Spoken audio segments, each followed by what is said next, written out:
to something to talk about. Hi, welcome to Something to Talk About. My name is Taco, and I'm here to teach you guys about some A Song of Ice and Fire lore. How's it going? If you don't know what's going on here, this is what's going on. Go ahead, pause this, read this. Definitely some spoilers for the main books, and not really the show, but sure, why not? Let's go with that. Yeah, we're covering Alester Florent, all right? And as I typed his name multiple times today as I was writing this script, I've been calling him Alester. Like his name's Lester, just Alester. That's what I've been calling him, just so I could remember how to spell it. Anyways, a little peek into the brain. Okay, yeah. How are you guys doing? Just jump into it? Yeah, let's just jump into it. You guys remember Alester Florent? All right. Alester Florent is the Lord of Brightwater Keep and the head of House Florent, sworn to House Tyrell of Highgarden. Alester is an influential man, wealthy and powerful. The courtly lord considers himself to be a man of honor, but some consider him ambitious. He is married to Melara Crane, and they have 3 children. I've been trying to contemplate how I was going to read this dude's name. Alekyne. The whole time I've been dreading, like, do I want to say it Alekyne? And Melessa and Rhea. See, I knew those ones were way easier. His niece Selyse is married to Stannis Baratheon, Lord of Dragonstone. That's right, guys. We're going to be talking about Stannis a little bit today. All right. Alester is an older man and is in his middle years, tall and slender, his long, elegant face. Yeah, Davos considers his face elegant. I just love that. Has silvery gray hair and a pointed beard. He appears pale and pampered in battle. Lord Florent wears red gold armor with the sigil of House Florent on its breastplate, displayed as a red gold fox whose shining snout points through the circle of lapis lazuli flowers. All right. Alester also owns a slash velvet doublet with a jeweled cloak. All right, man. He's dressed well. I could have just said he dresses really well. Alester was born in Brightwater Keep, and him and a Tarly, I'm guessing Randall, once were unhorsed in the same tourney by Sir Denys Mallister. Yeah, that's important. If I don't leave in the fact that Denys Mallister knocked him over once, I don't know if you guys are going to walk away with all the knowledge you needed. All right, let's talk about House Florent. House Florent of Brightwater Keep is a noble house from Brightwater Keep in the Reach. One of the main houses sworn to House Tyrell of Highgarden. Their sigil is a red fox. Red fox? It's the comedian Red Fox encircled in blue flowers. Yeah. All right. According to legend, House Florent, Ball, and Peak trace their descendants back from the sons of Florus the Fox's 3 husbands. Yeah, wow. Each kept ignorant of the others, of the existence of the others. Flores was a daughter of a Garth Greenhand from the Age of Heroes, the cleverest of his children, due to their close blood ties of House Gardner, the extinct kings of the Reach. House Florent boasts a superior claim to Highgarden than the Tyrells. Yeah, the Tyrells or Andals, they can't trace their descendants back from Garth the Green-Handed. These guys can, and yeah, that's pretty much all they got. And they marry the Gardeners a lot. All right, let's just jump into it. War of the Five Kings. A shadow assassin already?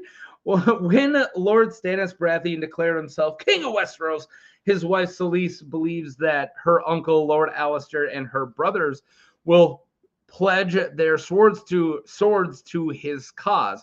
Stannis is dubious and believes otherwise, as Florent's lands lie too close to Highgarden for Lord Alester to risk the wrath of Lord Mace Tyrell. Yeah, he's a little too much in the enemy's territory, right?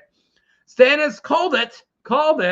Lord Alester followed the House Tyrell in supporting Lord Renly Baratheon as king. Whoa, a different Baratheon. When Renly marches on King's Landing, Alester's banners are spotted when Renly's host camps outside Bitterbridge by Lady Catelyn. Yeah, Catelyn starts like, that's the Florents. They're right there.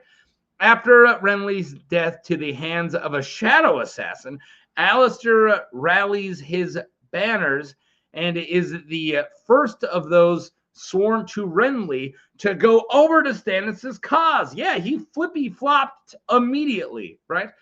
Loras Tyrell, Randall Tarley, and Mathis Rowan did not switch allegiances, and Sir Courtney Penrose will not yield Storm's End until he sees Renly's body, which has disappeared. Is that something we talk about? I don't know if people talk about the fact that Renly's body disappeared much. Like, I was reading this and I was like, I kind of forgot that detail. All right, that's interesting. Alester is also the first of the new lords to discard the faith of the seven and take up worship of R'hllor, the Lord of Light. Yeah, he gets on that bandwagon immediately, and he becomes a leader of the Queen's Men. Yeah, he's like, go Renly, and then Renly's dead, and he's like, I've always hated Renly. Go Stannis. Have you guys heard about our good Lord R'hllor? Like, the next day. Wow, a little flippy floppy. Not my candidate. I don't vote for flippy floppers. Parley at Storm's End. When Stannis' host resumes the siege of Storm's End, when Courtney Penrose arrives to parley with Stannis, he speaks to Melisandre. So this is Courtney speaking to Melisandre, who claims that she serves his rightful king and the Lord of Light. So Courtney wishes her well, but claims that he serves a different king and bows to other gods. To this, Alester says, there is but one true king. Oh, am I going with this? I don't think I was going to go with that with the voice. What should I do for Alester? I was thinking like that.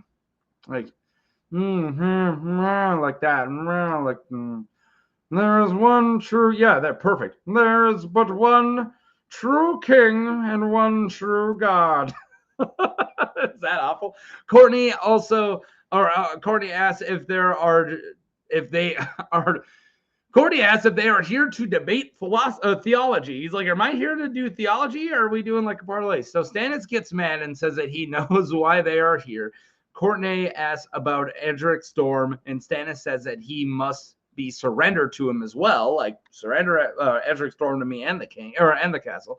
Courtney turns him down, and then Melisandre says some stuff about the Lord of Light, and Courtney says, may the others bugger your Lord of Light. And Alester says, Sir Courtney, mind your tongue. His grace means the boy no harm. The child is his own blood and mine as well. My niece Della was the mother, as all men know. And if you will not trust to the king, trust to me. You know me for a man of honor. Actually, you know what? I kind of like the voice. I'm sticking with it. I finally found a voice that I didn't steal from David Reed's Song of Ice and Fire. Go check out David Reed's, but I'm tired of stealing all his accents, so I'm trying to make a real conscious decision. Go check out David Reed's. Shout out. All right. Which Courtney? Courtney replies, I know you as a man of ambition, a man who changes kings and gods the way I change my boots, as do these other turncloaks I see before me. Yeah, he's talking crap. Davos thinks that he's not wrong. Davos like, they did flippy flop. They argue over who is the true king, and like Brienne of Tarth gets brought up, and some men claim that he's the one, or that she's the one who killed Renly, and others say it was Brienne, but Alester claims that it was Catelyn Stark that killed Renly. After the parley, Alester urges Stannis to bring the old Penrose to the castle so they can hang him in front of his son. Brutal. Why would you? Like, you guys are talking to him. It's like, you're going to join? No. It's like, I'm going to murder your dad in front of you. Holy crap. Alester, calm down. Jeez. Deep breath, dude. All right. Battle of the Blackwater. When Stannis finally decides to try to take King's Landing, Stannis gives the command of his royal fleet to Alester's nephew, Sir Emery. Let's go with Emery. And the Florent banners are seen outside King's Landing when Stannis' vanguard arrives. Davos's ship, Black Betha, is the second in line right as Stannis' great fleet under the command of Sir Emery enters the Blackwater Bay. So I didn't put it here, but Stannis is actually like really holds Emery accountable, because when they saw that there was something going on, like he sees the weird towers that are going to pull the chain up, and he's like, what's this? All right. Or we're still going to go up. And he's like, hey, we're going to keep going up the Blackwater. And then he's like, what? Why? So yeah, Stannis is a little mad about Emery. I didn't leave that in, but I don't know. I'll say it now. All right. So thanks to Tywin and the Tyrells showing up and Tyrion doing some goofy wildfire shenanigans, Stannis' host is defeated in the Battle of the Blackwater. Alester flees when the Lannisters overrun his camp, leaving behind all but the mail on his back and the rings on his fingers. Yeah, he leaves all of his stuff. For their support of Stannis, the Florents are stripped of their Brightwater Keep. I hope I wasn't saying Blackwater earlier. Brightwater Keep by the Lannisters and the Iron Throne, and their land instead being granted to Sir Garland Tyrell as a reward for helping the Lannisters in the Battle of the Blackwater. So yeah, they lose their keep. The Florents no longer have Brightwater Keep. It's now Garland Tyrell's. So I covered Garland Tyrell forever ago, just so you know. I also covered this guy's brother, Axel Florent, forever ago. Hand of the King. Lord Alester becomes Stannis' Hand of the King, in part because he is Selyse's uncle. After Stannis' defeat at the Blackwater, it is left to Selyse and Alester to rule in Stannis' name, while the king broods. Stannis remains at the Stone Drum, which is like the big main cool hall, and sees no one but Melisandre. So Alester is given the king's seal by Selyse to speak in Stannis' name.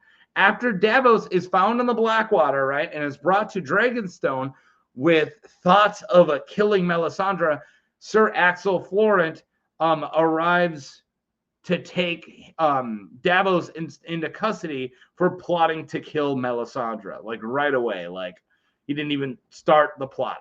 All right, when Maester Pylos shows Alester a request from the Night's Watch for aid against the wildling host, Alester dismisses the plea of help because Stannis lacks the manpower. Alester advises his brother, Sir Axel Florent, the castellan of Dragonstone, against Melisandre's idea to wake stone dragons. Don't worry, we're going to get into all that right now. A prisoner. So let me make this bigger. You got small text. All right, Davos was imprisoned beneath Dragonstone. It gives the names Lamprey and Porridge to the unnamed jailers of the dungeon. Later, Alester Florent is brought in screaming and pleading by his brother Axel and gets tossed into the cell. Lord Florent is a defeated man, and he collapses against the wall, still yelling at the jailers that they can't do this. You can't do this.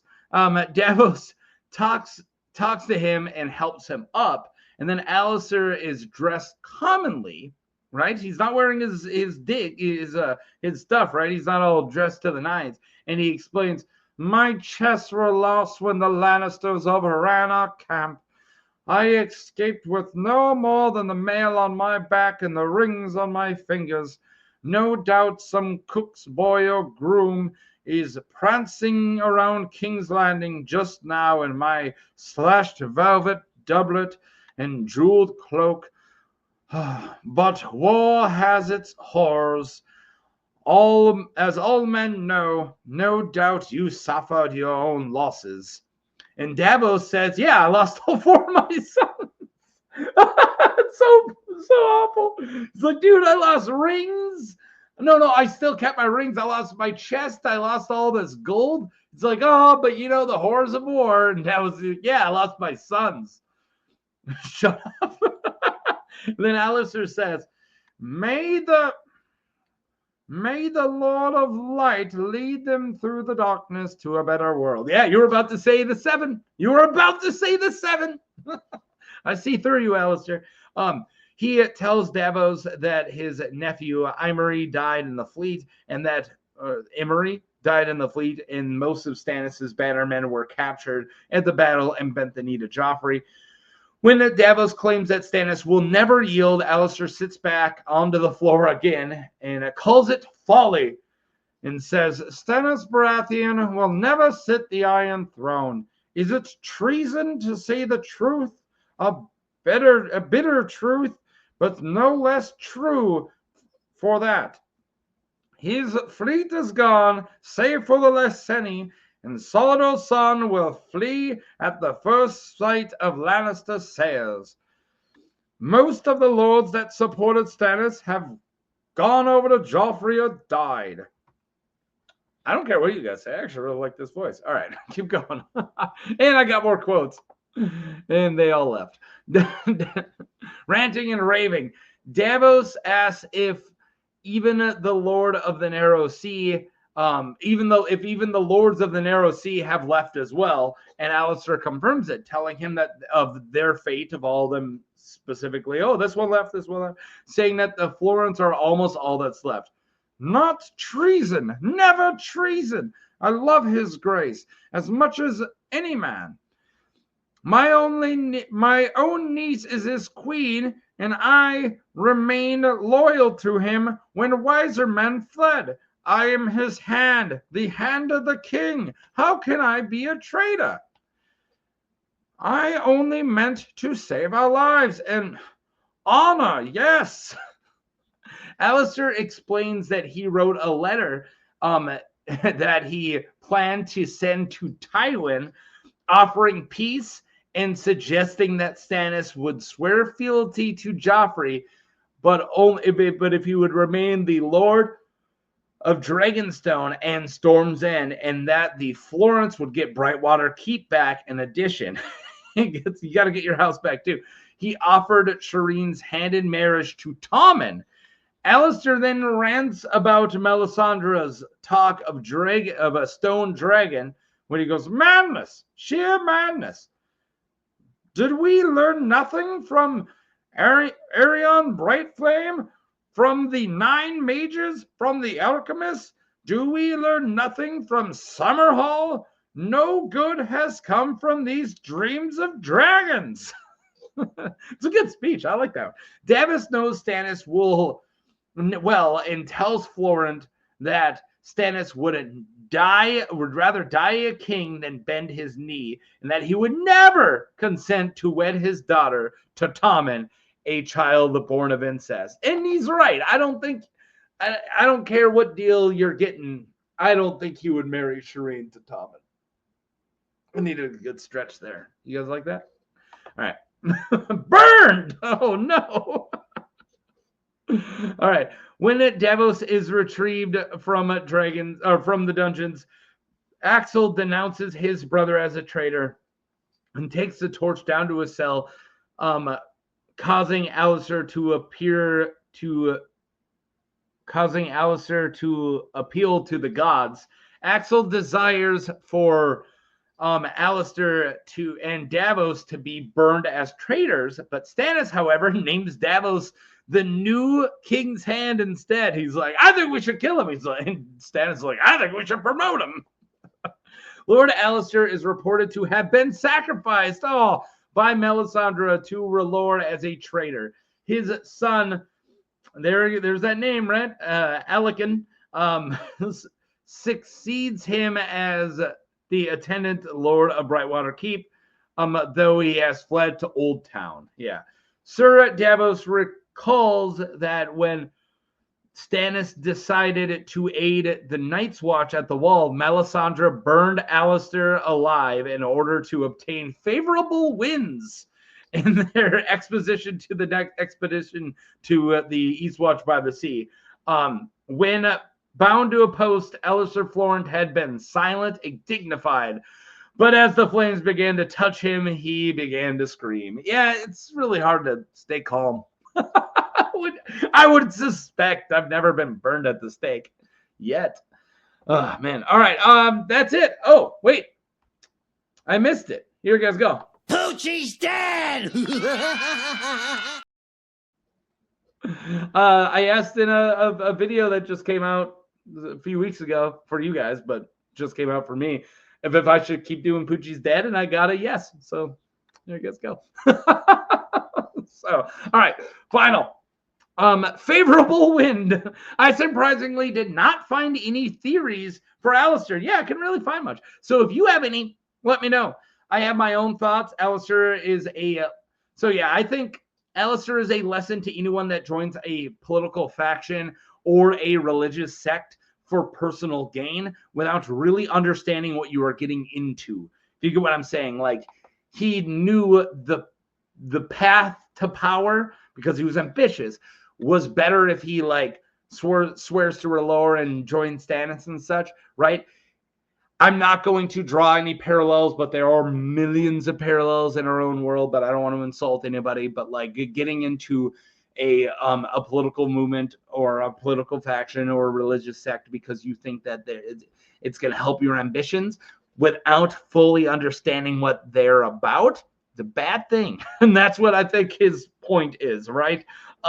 So Alester, where was I? For personal gain without really understanding what you were getting into. He saw that he could gain power by being a, quote, Queen's man and by worshiping the Lord of Light and joining Stannis instead of following the Tyrells. And he was right. He rose fast all the way up to Hand of the King. But he wasn't aware that he was dealing with zealots that will cast him down, like other ambitious people like his own brother that would cast him down for doubting Stannis and will just burn him alive for favorable wind. That's it. For a breeze. He was murdered for a breeze. Hey, can I join the Tyrells now? Oh, man. All right. Yeah, poor Alester. All right, there you guys go. What'd you think of Alester Florent? Pretty cool character. I don't know why I didn't want to cover him before. I covered Axel, thinking that Axel was a more interesting character. Now going back at it, I kind of like Alester more. I mean, I don't really like either of them. He's definitely a better person than Axel, though. All right. Thank you guys for watching. You have a good rest of your weekend. This is Saturday morning. This is your Saturday morning. I'm your Saturday morning cartoon, right? Very cartoonish person. Very animated. And you guys have a really good one. Peace.